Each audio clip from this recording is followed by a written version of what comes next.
Okay students, सो हम लोगों ने पिछले 2 लेक्चर्स के अंदर देखा कि किस तरीके से नेशनलिज्म ग्रो होना शुरू हुआ। फर्स्ट लेक्चर के अंदर हम लोगों ने देखा कि गांधी जी की एंट्री होती है इंडियन पॉलिटिकल सिनेरियो के अंदर। गांधी जी ने नॉन कोऑपरेशन मूवमेंट को बिल्ड करना शुरू किया। इस बीच के अंदर जलियांवाला बाग इंसिडेंट होता है, इस बीच पर खिलाफत मूवमेंट होता है और इन दोनों मूवमेंट्स को जोड़कर उन्होंने नॉन कोऑपरेशन मूवमेंट को लॉन्च किया with the support of Congress. Now ध्यान रखें, यहाँ पे कांग्रेस थोड़ी सी रिलक्टेंट थी क्योंकि उनको लग रहा था कि अगर हम काउंसिल इलेक्शंस में पार्टिसिपेट करेंगे तो शायद हमको ज़्यादा बेनिफिट होगा, बट इवेंचुअली नागपुर सेशन के अंदर अग्री किया गया कि हम लोग जो नॉन कोऑपरेशन मूवमेंट है उसमें पार्टिसिपेट करेंगे। सेकेंड लेक्चर के अंदर हम लोगों ने डिस्कस किया कि किस तरीके से इसके ऑन ग्राउंड इम्पैक्ट्स पढ़ते हैं। 3 टेरिटरीज हम लोगों ने इसके अंदर एक्सप्लोर करी थी। वी सॉ कि अर्बन एरियाज के अंदर लोगों ने कैसे रिएक्शन दिया, तो हमने देखा कि इनिशियल पार्टिसिपेशन बहुत एंथुसियास्टिक था, लेकिन उतनी ही क्विकली उन्होंने जो अपना पार्टिसिपेशन था उसको विथड्रॉ कर लिया। रूरल एरियाज के अंदर देखा जाए, कंट्री साइड में देखा जाए, तो वी सॉ 2 एग्जाम्पल्स, एक अवध का था और एक आंध्र प्रदेश के गुडेम हिल्स का था। अवध वाला स्टोरी के अंदर वी सॉ कि बाबा रामचंद्र नाम के जो प्रोटैगनिस्ट हैं हमारे, उन्होंने एक नाई धोबी बंद करके आंदोलन लॉन्च किया which was supported by Congress, but eventually it turn violent. तो गांधी जी और कांग्रेस का सपोर्ट विड्रॉ हो गया यहाँ से। अगर आंध्र प्रदेश वाले एरिया की बात की जाए तो आंध्र प्रदेश वाले एरिया के अंदर अलूरी सीताराम राजू हमारे जो लोकल हीरो के तौर पे आइडेंटिफाई हो रहे थे, उन्होंने गांधी जी की स्वराज की डेफिनेशन को अपनी डेफिनेशन में कन्वर्ट किया and he became a local hero who was eventually captured and executed in 1924। Another section जो इसके अंदर एक्सप्लोर किया गया था वो था प्लांटेशंस वाला, कि आसाम वाले इलाके के अंदर लोगों को जो बांध के रखा गया था, ट्राइबल्स को जो बांध के रखा गया था through the inland immigration act, उसको कैसे लोगों ने प्रोटेस्ट करने के लिए आवाज़ उठानी तो चाहिए, लेकिन वो भी ज़्यादा सक्सेसफुल नहीं हो पाए। And eventually on the 5th of February 1922 Chauri Chaura का अनफॉर्चुनेट इवेंट होता है। Gandhi ji because could not bear that much of violence, उन्होंने इस आंदोलन को वहीं पर रोक दिया। अब गांधी जी ने आंदोलन रोका, इसके बहुत सारे इम्पैक्ट पड़ेंगे। क्यों? क्योंकि many people had high hopes with that movement. लोगों ने उम्मीद लगाई हुई थी कि अगर ये आंदोलन सफल होगा तो शायद हमें ये मिल जाए, शायद हमें ये मिल जाए। तो चाहे वो कॉमन पीपल हो, चाहे वो पॉलिटिकल लीडर्स हो, सभी के पास में कुछ ना कुछ एक्सपेक्टेशंस थी। अब ये एक्सपेक्टेशंस फेल हुई, और क्योंकि ये एक्सपेक्टेशंस फेल हुई तो पहला तो हम इसके रिएक्शंस देखें कि इम्पैक्ट क्या पड़ता है, फिर दूसरा कैसे सिविल डिसोबीडियंस मूवमेंट जो है वो बिल्ड होगा। तो हम हमारा थर्ड हेडिंग स्टार्ट करते हैं, towards the civil disobedience movement.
तो इमीडिएटली आपको इतने सारे इम्पैक्ट्स जो हैं वो देखने को मिल रहे हैं। गांधी जी ने आंदोलन वापस ले लिया।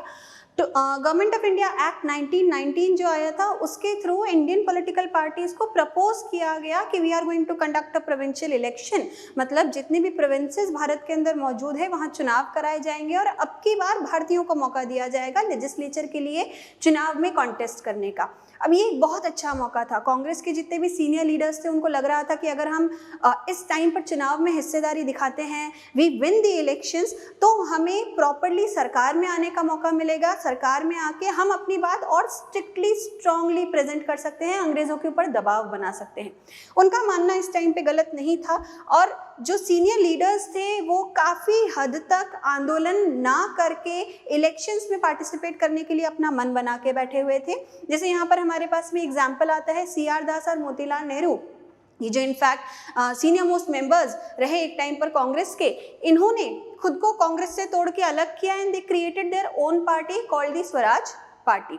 इनका मानना था कि चुनाव में हिस्सेदारी दिखा के लेजिस्लेचर का हिस्सा बन के हम ज़्यादा अच्छा इम्पैक्ट लेकर आ सकते हैं। लेकिन जो यंग और डायनेमिक हमारे पास में हीरोज थे उस टाइम पर कांग्रेस पार्टी के, वो थे जवाहरलाल नेहरू एंड सुभाष चंद्र बोस। और सुभाष चंद्र बोस कहीं ना कहीं एक Gandhi he respected Gandhi ji a lot, but he also believe that only through peaceful agitations हम अंग्रेज़ों को देश से बाहर नहीं निकाल सकते। तो ही बिलीव कि नहीं, हमें बाकायदा उनसे मिलिट्री एक कॉम्बैटिंग के लिए तैयार होना चाहिए। At the same time Jawaharlal Nehru जो थे उनका ये मानना था कि नहीं, Gandhi is a very powerful personality, he is kind of a weapon, और इनका अगर साथ दिया जाए, गांधी जी की आइडियोलॉजी को अगर रिलीजियसली फॉलो किया जाए तो डेफिनेटली हमें आज़ादी के चांसेस हैं। तो अलग अलग ओपिनियंस थी, बट हाँ, जो आंदोलन को लेके, नॉन कोऑपरेशन मूवमेंट को लेके ओपिनियंस थी वो इस टाइम तक कहीं ना कहीं फेडेड आपको देखने को मिलेगी। दूसरी तरफ दुनिया के अंदर क्या हो रहा था, अगर आप ईयर की तरफ ध्यान दें तो हम 1922 वाले साल के अंदर बैठे हुए हैं। This is also the year जब second world war, first world war हमारा ख़त्म हो गया है एंड उसके बाद के जो इकोनॉमिक डिप्रेशंस थे उनके असर दिखने शुरू हुए। तो इसके बाद एक इकोनॉमिक डिप्रेशन वाला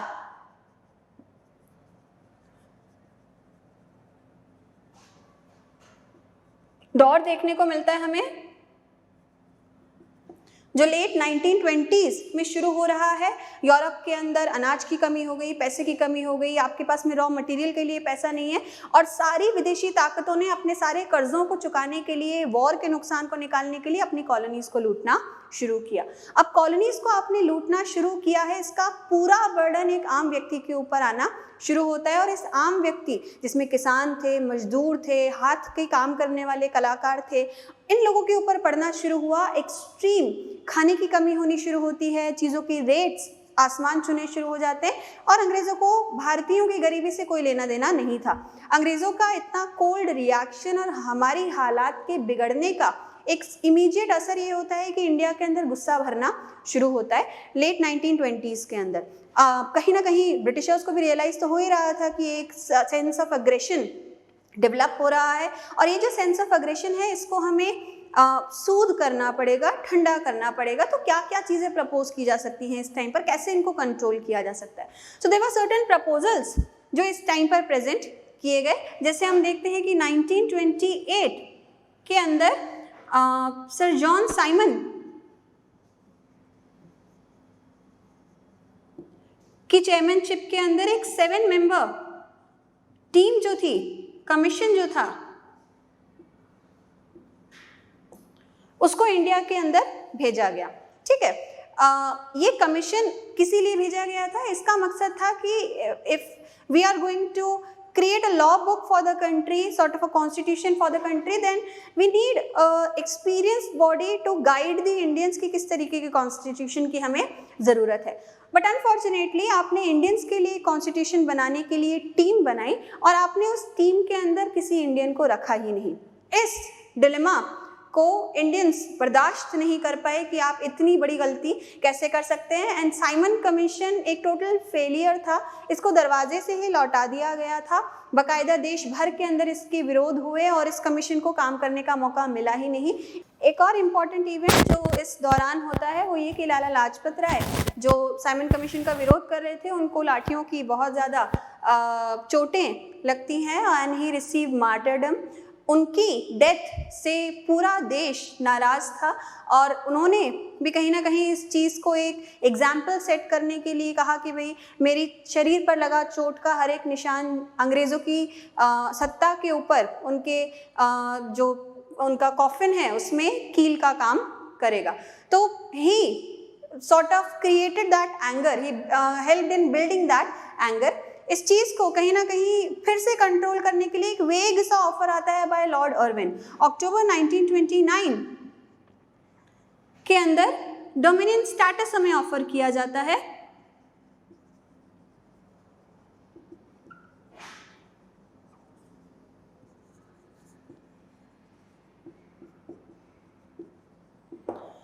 bye Lord Irwin. Dominion status क्या होता है? डोमिनियन स्टेटस इज कि आपको एक फॉर्मल सी आज़ादी दे दी जाएगी, आप इंडिपेंडेंट यूनिट के तरीके से काम करेंगे, लेकिन जब भी आपसे पूछा जाएगा कि who is the final authority in your country, then you will always hail to the British queen. तो आपको एक पपेट आज़ादी सॉर्ट ऑफ दे दी जाएगी। ये चीज़ डेफिनेटली हमको बर्दाश्त नहीं हुई और इस चीज़ ने कहीं ना कहीं कांग्रेस को एक मौका दे दिया कि अब हमें आधी अधूरी पपेट आज़ादी नहीं चाहिए, हमें पूरी आज़ादी चाहिए। इस चीज़ के लिए दिसंबर 1929, इसको हम स्टार मार्क कर सकते हैं, में कांग्रेस का the very renowned Lahore session होता है।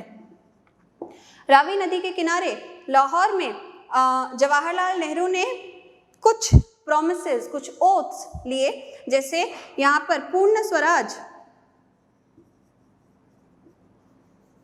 का ओथ लिया गया। This was very important. पूर्ण स्वराज मतलब अब हमें अंग्रेजों के कंट्रोल में थोड़ी पावर या लेजिस्लेचर में कुछ सीटें नहीं चाहिए। Now we are aiming for complete independence, पूरी आज़ादी हमको चाहिए, आधी अधूरी नहीं चलेगी।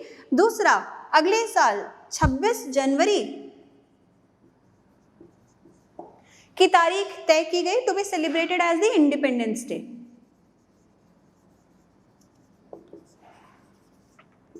क्योंकि आज़ादी की स्पिरिट लोगों के अंदर डेवलप करनी थी, तो अगले साल, हम साल 1929 के अंदर बैठे हुए हैं, तो जनवरी 1930 की आएगी।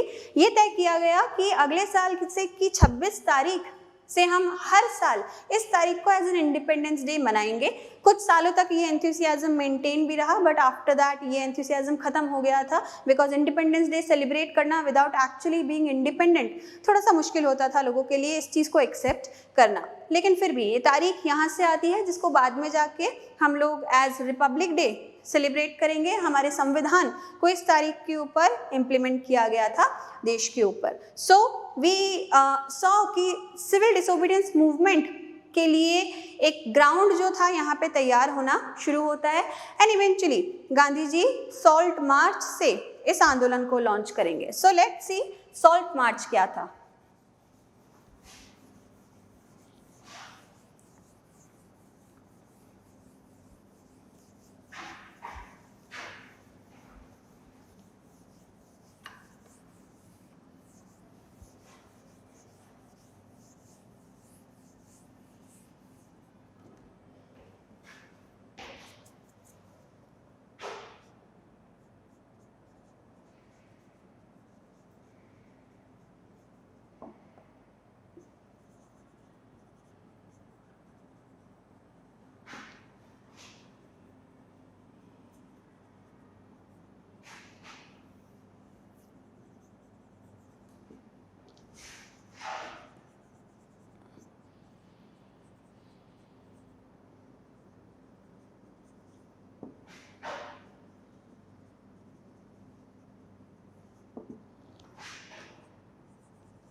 ओके, सो हालात खराब हो चुके हैं, हमने पूर्ण स्वराज के लिए डिमांड करना शुरू कर दिया। ऐसे में गांधी जी एक स्ट्रॉन्ग वर्डेड लेटर लिखते हैं लॉर्ड अर्विन को। लॉर्ड अर्विन को 11 डिमांड्स प्रेजेंट की जाती है उस टाइम पर इस लेटर के अंदर, और ये मांगा जाता है कि अगर आपने 11 मार्च तक इन डिमांड्स को फुलफिल नहीं किया तो हम एक आंदोलन शुरू करेंगे। इसमें सबसे इम्पॉर्टेंट डिमांड जो प्रेजेंट की गई थी वो था सॉल्ट टैक्स जो था उसको रिमूव करना। अंग्रेज़ों ने कहीं ना कहीं इंडियन साइकोलॉजी के साथ में खेलना शुरू कर दिया था, and they wanted to make sure that the commonest of the people और the richest of the people they realize the fact that we are the rulers. ठीक है, अब इस चीज़ को एज अ गेम इम्प्लीमेंट करने के लिए उन्होंने नमक जैसी पेटी आर्टिकल के ऊपर टैक्स लगा दिया। अब अगर हम आज की भी तारीख में देखें तो एक नमक का पैकेट मार्केट में बिल्कुल मिनिमल प्राइस के अंदर आपको मिल रहा है। इनफैक्ट अगर आप खुला नमक खरीदना चाहते हैं तो वो और भी मिनिमल प्राइस के अंदर होता है, क्योंकि ये समुद्र से बनता है, क्योंकि आसानी से अवेलेबल होता है, क्योंकि भारत के पास एक बहुत लंबी कोस्ट लाइन है, तो नमक की एक्चुअली में कोई मॉनेटरी वैल्यू नहीं होती। लेकिन अगर आप इस पेटी चीज़ के ऊपर टैक्स लगा रहे हो, ये टैक्स आम से आम व्यक्ति भी पे करेगा, क्योंकि नमक एक ऐसी चीज़ है जिसको हर कोई इस्तेमाल में लेता है, चाहे वो गरीब हो चाहे वो अमीर हो।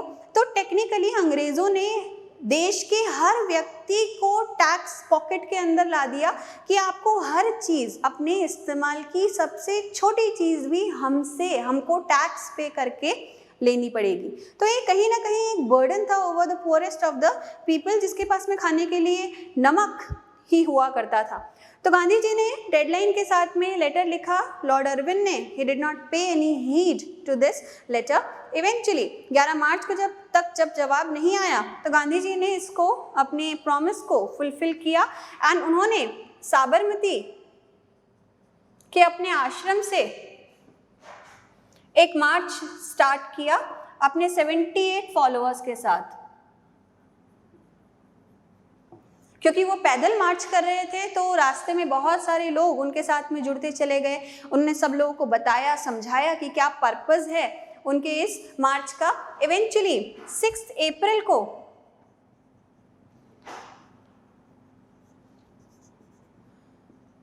ये दांडी के तट पर पहुंचते हैं।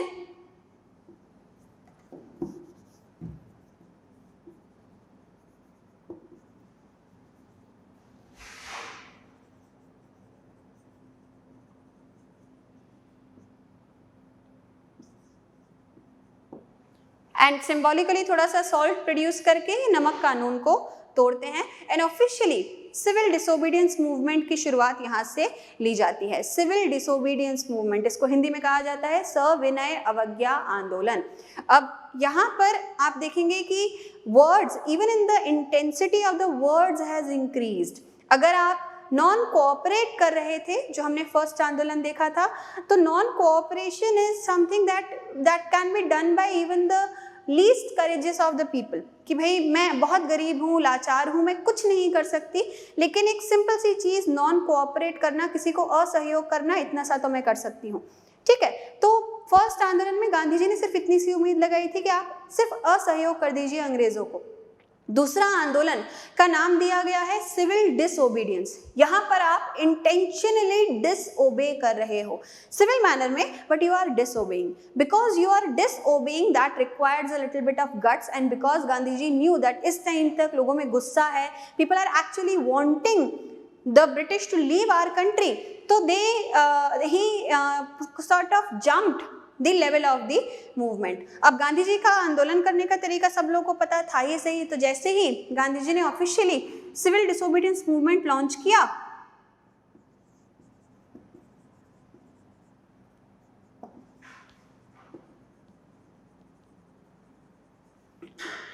वैसे ही लोगों ने गांधी जी के वर्ड्स को एज इट इज परस्यू करना शुरू कर दिया। क्या करना है हमको? हमें विदेशी सामान का बहिष्कार करना है, बॉयकॉट करना है, हमें जो अंग्रेज़ों की जॉब्स हैं उनको छोड़ देना है, सिविल सर्विसेज को छोड़ देना है और स्वदेशी का इस्तेमाल करना शुरू करना है। तो जगह जगह के ऊपर धरने होने शुरू हो गए, जगह जगह के ऊपर बॉयकॉट्स होने शुरू हो गए, पिकेटिंग होनी शुरू हो गई। And in comparison to the non cooperation movement, ये जो आंदोलन था ये काफ़ी तेज़ी से स्प्रेड हो गया। इनफैक्ट इसका जो स्पैन था, इसका जो एरिया था वो भी काफ़ी ज़्यादा था। ठीक है, हम देखेंगे कि इसमें मेजर पार्टिसिपेंट्स कहाँ कहाँ पर आ रहे थे। एक नया पार्टिसिपेंट जो अभी तक हमारे चैप्टर के अंदर नहीं था, उनका नाम यहाँ पर आता है खान अब्दुल गफ्फार खान साहब का।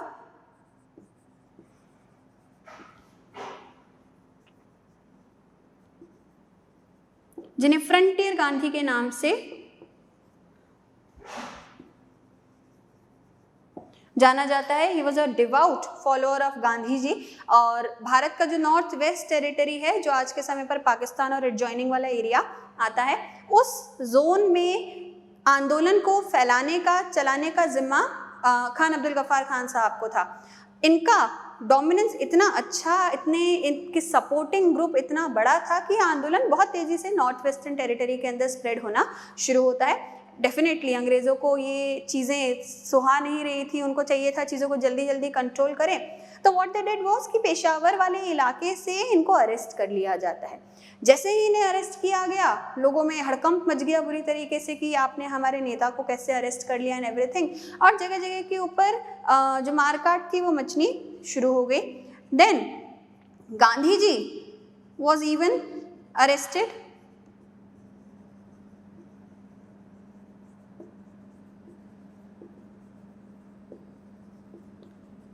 गांधी जी को शोलापुर के अंदर अरेस्ट किया गया और उनके अरेस्ट होते से ही पूरे इलाके के अंदर एकदम से गुस्सा फैल गया। नागपुर के आसपास लोगों ने धमाल मचा दिया जगह के ऊपर, और पुलिस ने इन सारी चीज़ों को कंट्रोल करने के लिए लोगों को बिल्कुल जेलों में बंद करना शुरू कर दिया। तकरीबन 1 लाख लोगों के आसपास नागपुर में जेल के अंदर बंद किए गए।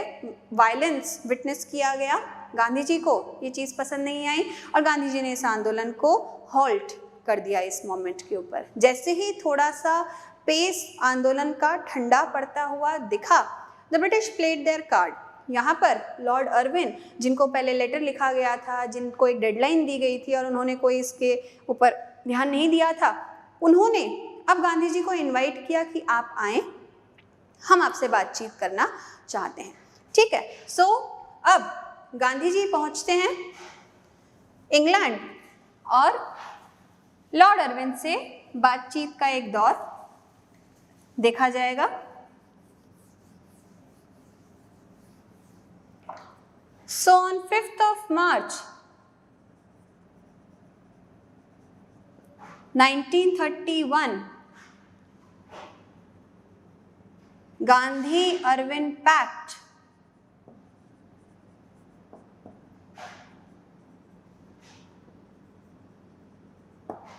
साइन होता है।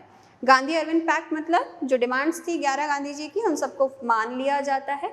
और गांधी जी वो सॉर्ट ऑफ हैप्पी कि हमारी बात मान ली गई, हमारा आंदोलन सफल हुआ। इसी बीच जो राउंड टेबल कॉन्फ्रेंसेस थी वो भी चल रही थी। सेकेंड राउंड टेबल कॉन्फ्रेंस के लिए उनको इन्विटेशन मिला, तो ही वॉज वेटिंग कि हम जाएंगे और उनसे बातचीत करेंगे।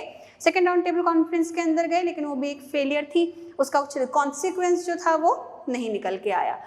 When he came back, he saw कि जितने भी बड़े नेता थे वो अभी भी जेल के अंदर बंद हैं और मतलब जो चीज़ उन्हें प्रॉमिस की गई थी वो फुलफिल की ही नहीं गई। जवाहरलाल नेहरू जेल के अंदर बंद थे, खान अब्दुल गफ्फार खान जेल के अंदर बंद थे, तो उन्हें ये चीज़ कहीं ना कहीं एक बिट्रेयल की तरह लगा कि आपने हमें धोखा दिया। And he wanted to relaunch the movement.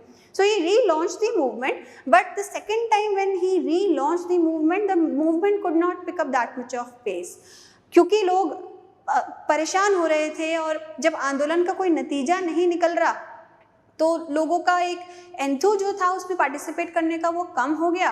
तो सेकेंड टाइम आंदोलन का खास इम्पैक्ट नहीं आता है और खिंचता खिंचता ये 1934 तक जाएगा, लेकिन तब तक इसके जो असर था वो कम कम होता होता इवेंचुअली ख़त्म हो गया।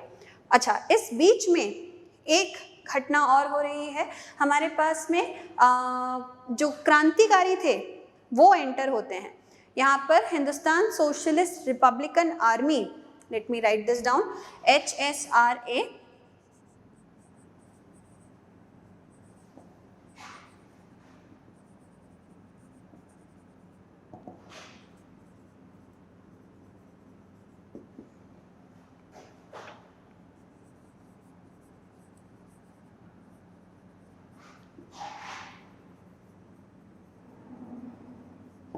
का फॉर्मेशन होता है, जिसमें भगत सिंह, जतिन दास जैसे डोमिनेंट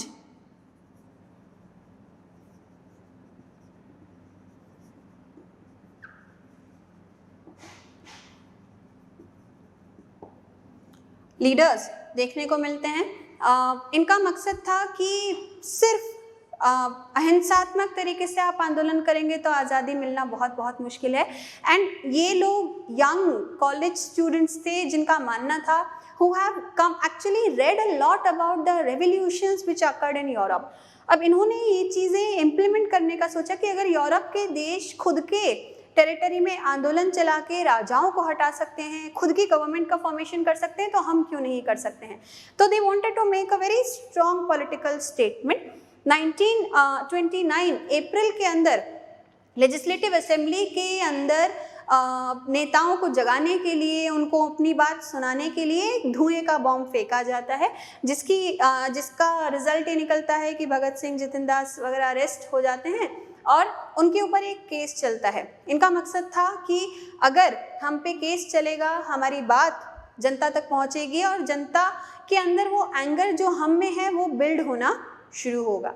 जिस टाइम पर गांधी जी लॉर्ड अर्विन से बातचीत करने गए थे, इसी समय पर भगत सिंह और उनके साथियों की फांसी पेंडिंग थी।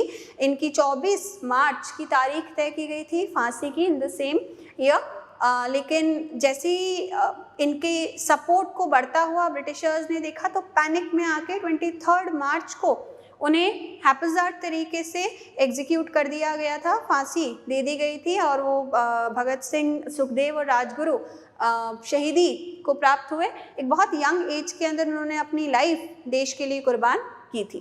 ठीक है, so this is a section जो एक्स्ट्रा बॉक्स के अंदर हमारे चैप्टर में दिया गया है। अब हमारे पास में आते हैं इस पूरे आंदोलन के इम्पैक्ट्स। आंदोलन हुआ, कहाँ कहाँ फैला, किन किन लोगों ने पार्टिसिपेट किया, ये हम लोगों ने देखा।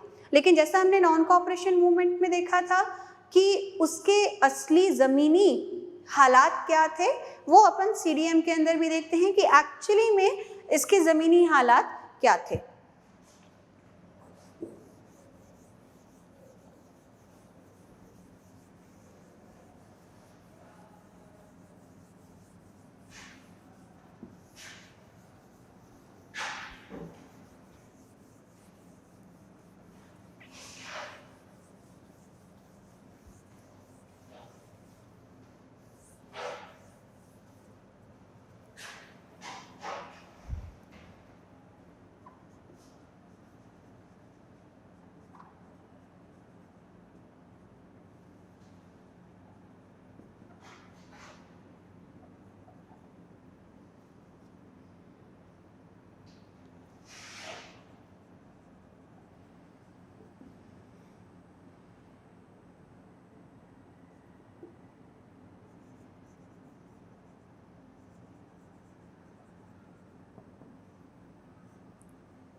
ओके, तो शुरू करते हैं हम एग्रीकल्चरल बेल्ट से। अब ध्यान होगा कि हम लोगों ने ये गुस्सा क्यों बिल्ड होता हुआ देखा था, क्योंकि लेट 1920s के अंदर एग्रीकल्चरल डिप्रेशन आया था और सारी जो मार पड़ रही थी वो किसके ऊपर पड़ रही थी, किसानों के ऊपर पड़ रही थी।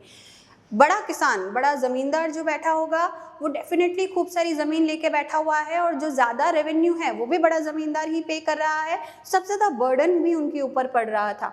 इन लोगों ने बहुत आगे बढ़ चढ़ के पार्टिसिपेशन दिखाया इस आंदोलन के अंदर, क्योंकि इनको काफ़ी अच्छी उम्मीद थी कि अगर हम इस आंदोलन में पार्टिसिपेट करते हैं, अंग्रेज़ों से हमें छुटकारा मिलता है, तो हमको इतने हाई टैक्सेस जो हैं उनसे मुक्ति मिलेगी और हम जो ज़मीनें हैं उसको खुद इस्तेमाल में ले पाएंगे।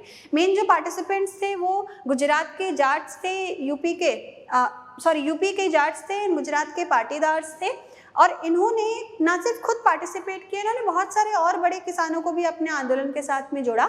इन्होंने पार्टिसिपेशन, फिजिकल पार्टिसिपेशन दिखाया, इन्होंने काफ़ी सारा पैसा भी इन्वेस्ट किया इस आंदोलन के अंदर, क्योंकि डेफिनेटली आपको लोग चाहिए होते हैं, रिसोर्सेज की ज़रूरत पड़ती है। और इन्होंने शुरू में काफ़ी एक अच्छा क्राउड जो था मास मोबिलाइजेशन का, वो इसमें इंडल्ज किया। बट अनफॉर्चुनेटली ये जब आंदोलन ठंडा पड़ा और गांधी अरविंद पैक्ट साइन हो गया, तो इनकी उम्मीदें पूरी तरीके से ख़त्म हो गई, पानी फिर गया इनकी उम्मीदों के ऊपर। और सेकेंड टाइम जब आंदोलन उठा तो इन्होंने पार्टिसिपेशन नहीं दिखाया। दूसरा सेक्शन जो एग्रीकल्चरल बेल्ट में आता है वो आता है छोटे किसानों का, जो या तो एज अ मजदूर काम कर रहे हैं या फिर किसी से ज़मीन किराए पर लेकर खेती कर रहे होते हैं। छोटा किसान वैसे ही गरीबी की मार झेल रहा है, वैसे ही उसके ऊपर टैक्स का बर्डन बहुत ज़्यादा है और वो अब की बार कोई रिस्क नहीं लेना चाहता था। अनफॉर्चुनेटली जो छोटे किसान थे उन्होंने इस आंदोलन में हिस्सा लिया ही नहीं और उन्होंने अपनी रोजी रोटी कमाना ज़्यादा बेहतर समझा। हाँ, एक चीज़ ज़रूर हुई इसके साथ में, उन्हें लग रहा था कि आंदोलन तो हो ही रहा है, कांग्रेस पार्टिसिपेट कर ही रही है, तो क्यों ना एक अपना आंदोलन इस आंदोलन के साथ में मर्ज कर दिया जाए। तो they launched a small movement called the no rents movement, कि हमको जो पुराने कर्जे बाकी हैं बड़े ज़मींदारों के ऊपर उनको माफ़ करवा दिया जाए। And they even approached to Congress कि आप हमारी मदद कीजिए बड़े ज़मींदारों से बातचीत करने के लिए। अब जब हमने कांग्रेस को अप्रोच किया, Congress was not so keen on sharing their support with the small farmers. क्यों? क्योंकि वो रिस्क नहीं लेना चाहते थे बड़े ज़मींदारों के सपोर्ट को हटाने का। अगर इनका सपोर्ट किया जाएगा तो definitely you are going against the rich farmers, और इनका साथ हटने का, छूटने का रिस्क कांग्रेस नहीं ले सकती थी। नतीजा ये कि आंदोलन चला ही नहीं। ठीक है, सो फर्स्ट हमारे पास में पार्टिसिपेंट्स आते हैं एग्रीकल्चर से, दूसरे पार्टिसिपेंट्स आते हैं हमारे पास में इंडस्ट्रीज से। अब इंडस्ट्रीज इस समय तक काफ़ी आ चुकी थी भारत के अंदर, फर्स्ट वर्ल्ड वॉर हो चुकी है, इस दौरान जितना भी यूरोप में ब्लॉकेज आया वो सारा कॉलोनीज से फुलफिल हुआ था, तो एक अच्छा तगड़ा इंडस्ट्रियल पॉकेट हमारे पास में भी खड़ा था। अब हम सामान प्रोड्यूस कर रहे थे, रॉ मटेरियल था हमारे पास में, सब कुछ था, लेकिन हमको सब चीज़ अंग्रेज़ों से पूछ के करनी पड़ती थी, उनकी परमिशन के साथ में होता था। तो जो बड़े इंडस्ट्रियलिस्ट थे वो इस चीज़ में खास खुश नहीं थे कि हमें हर चीज़ का इनसे अप्रूवल लेना पड़ता है। इनफैक्ट हमारी आंखों के सामने हमारे फ़ायदे अंग्रेज़ी मिल्स जो थी वो लेके चली जाती। तो इन्होंने भी अपने आप को एक ऑर्गेनाइज्ड फॉर्म में क्रिएट कर लिया था। इस टाइम तक हमारे पास में Indian industrial and commercial Congress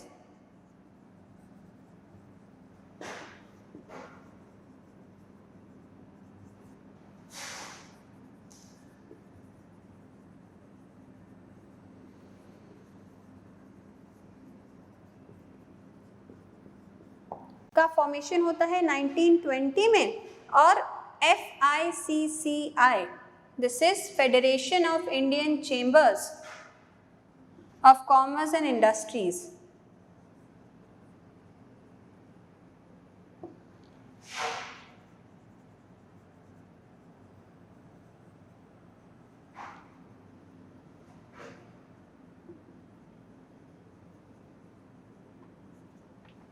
का फॉर्मेशन हुआ 1927 के अंदर। GD बिरला जैसे बड़े नाम यहाँ पर आपको देखने मिलते हैं। इनकी सिंपल सी डिमांड्स थी, बेसिकली दो डिमांड्स थी अगर कहा जाए तो। एक था रुपी स्टर्लिंग एक्सचेंज रेट,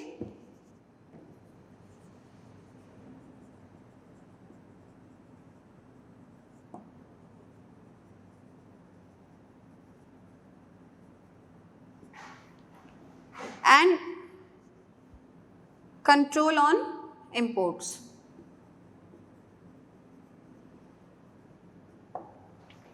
आप व्यापारी हैं, आप चाहेंगे कि विदेश से सामान ना आए, हमारा बिके, क्योंकि विदेश से जो आ रहा था वो मशीन मेड गुड्स थे तो बहुत सस्ते बिकते थे, और इंडियन जो इंडस्ट्रियलिस्ट था उनका पूरा का पूरा सामान जो था वो धरा का धरा रह जाता था, बिकता ही नहीं था। दूसरी तरफ रुपी स्टर्लिंग एक्सचेंज रेट, हम जो सामान बेच रहे होते थे उसका फ़ायदा हमें हमारी करेंसी में मिलता था, लेकिन जो विदेशी कंपनियां बेच रही होती थी उनको पाउंड के अंदर जो फ़ायदे हैं, स्टर्लिंग के अंदर जो फ़ायदे हैं वो मिल रहे होते थे। तो हम चाह रहे थे कि भाई एक एक्सचेंज रेट तय हो जाए तो हमें हमारा फ़ायदा पता हो। और इंडस्ट्रियलिस्ट इस चीज़ के लिए काफ़ी एक्साइटेड थे कि एक आंदोलन आया है एंड अगर हम इसमें हिस्सा दिखाएंगे तो हमें सफलता मिलेगी। इन्होंने काफ़ी सारा पैसा और सपोर्ट जो था वो कांग्रेस पार्टी को प्रेजेंट किया, लेकिन आंदोलन ठंडा पड़ने के साथ में ही इनका जोश जो था वो भी ठंडा पड़ गया एंड इनकी पार्टिसिपेशन में भी कमी देखने मिलती है। इस इंडस्ट्रियल पॉकेट के अंदर ही एक एक्सटेंशन में लिया जाता है कि वर्कर्स, अब इंडस्ट्रीज में मालिक तो होता ही है, कर्मचारी भी होते हैं, वर्कर्स ने पार्टिसिपेशन दिखाया या नहीं दिखाया?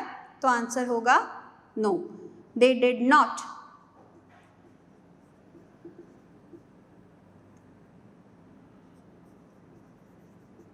पार्टिसिपेट क्यों?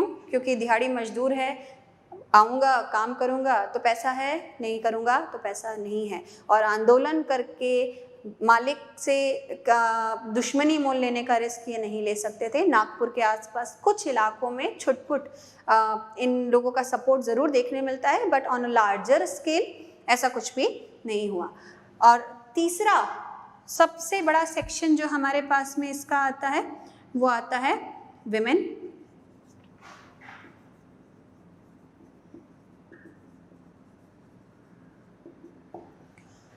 Apparently CDM civil disobedience movement के अंदर विमेन पार्टिसिपेशन काफ़ी अच्छा रहा। गांधी जी इस बात को मानते थे कि अगर महिलाएं घरों से बाहर निकलेंगी, महिलाएं पार्टिसिपेट करेंगी इस आंदोलन के अंदर, तो उनका पार्टिसिपेशन एक जनरेशन की आइडियोलॉजी को चेंज करता है। आप ध्यान देंगे इस जगह के ऊपर जहां ये सेक्शन हमारी NCERT में मेंशन्ड है, there is a picture given और उस पिक्चर में मैक्सिमम जो लोग दिख रहे हैं वो महिलाएं ही हैं। अब गांधी जी बिकॉज इक्वालिटी में विश्वास करते थे, गांधी जी ने काफ़ी एनकरेज किया and women took it very positively. महिलाओं ने आगे आकर अपना सपोर्ट जो था वो दिखाना शुरू किया।